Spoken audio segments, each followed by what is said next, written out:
ایک بعض ایسے لوگ جو تعویذ وغیرہ ڈالنے سے منع کرتے ہیں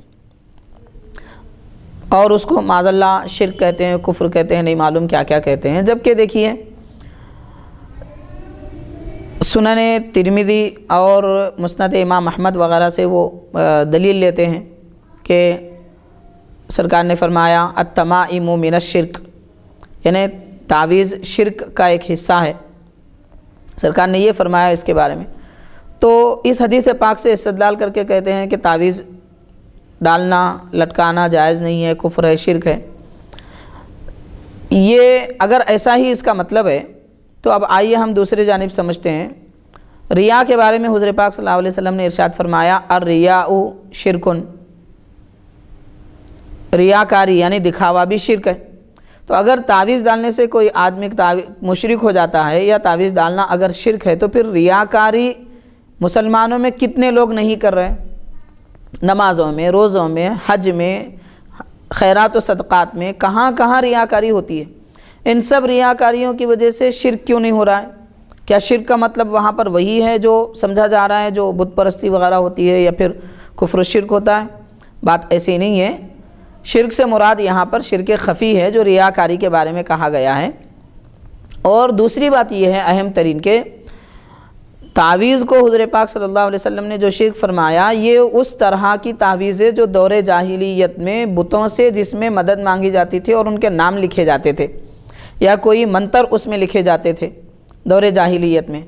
اب رہی بات قرآن شریف کی آیتیں اور وغیرہ پڑھنا، پڑھ کر پھونکنا، یہ تو بخاری شریف سے بھی اس سے ثابت ہوتا ہے۔ سورہ فاتحہ پڑھ کر صحابہ کرام نے ایک مار گزیدہ یعنی ایک سانپ جس کو ڈسا تھا اس کو پڑھ کے پھونکا تھا، اس کو شفا حاصل ہو گئی، یہ تو بخاری وغیرہ میں ملتا ہے۔ تو جب پڑھ کے پھونکنا قرآن شریف کی آیتیں جائز ہے تو اس کو باندھ لینا کیوں ناجائز ہوگا؟ ایسی کوئی ممانعت بالکل نہیں ہے۔ ہاں البتہ کفر و شرک کے کلمات اگر ہیں تو وہ تو اس وقت بھی شرک تھا، آج بھی شرک ہے، قیامت تک وہ شرک رہے گا۔ تو بتلانا اصل مقصد یہ ہے کہ تعویذ نہیں لٹکانا چاہیے کہنے والے یہ کہہ کر بھی منع کرتے ہیں کہ اس کو لوگ بیت الخلاء میں لے جاتے ہیں۔ تو بیت الخلاء میں اگر کوئی تعویذ لے جاتا ہے تو اس پر ذمہ داری ہے کہ وہ اپنی تعویذ نکال کر رکھ دے۔ یہ بھی اس وقت ہے جب کہ تعویذ کا کاغذ یا پھر کوئی بھی چیز کھلی ہو، اس کو اگر کسی پیپر میں باندھا جائے یا پھر کوئی کپڑے میں باندھا جائے اور اس کو اگر لٹکا لیا جائے، پھر کرتا وغیرہ قمیص وغیرہ بھی پہنا ہوا ہو، وہ بالکل اندر ہے، تو اس میں کوئی قباحت نہیں اس حالت میں لے جانے میں۔ تاہم احتیاط کرنا بہتر ہے، نکال دینا بہتر ہے، لیکن برائی بھی اس قسم کی نہیں ہے۔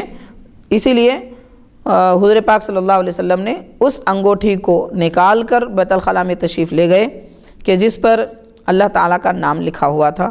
یہ حضرت سیدتنا عائشہ صدیقہ رضی اللہ تعالیٰ عنہ بیان فرماتی ہیں۔ امام ابو داؤد رحمۃ اللہ علیہ نے فرمایا ھذا حدیث منکر، یہ حدیث منکر ہے۔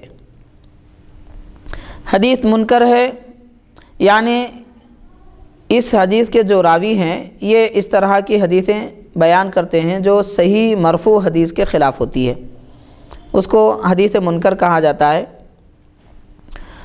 اور حدیث جب منکر ہو تو ضروری نہیں ہے کہ وہ ہر محدث کے پاس ضعیف ہو جائے۔ خاص طور پر امام احمد بن حنبل رحمۃ اللہ علیہ جب کسی حدیث کو منکر فرماتے ہیں تو وہ حدیث ضعیف کے درجے میں نہیں آتی بلکہ صحت سے ہٹی ہوئی ہے، یہ بتانا آپ کا مقصد ہوتا ہے۔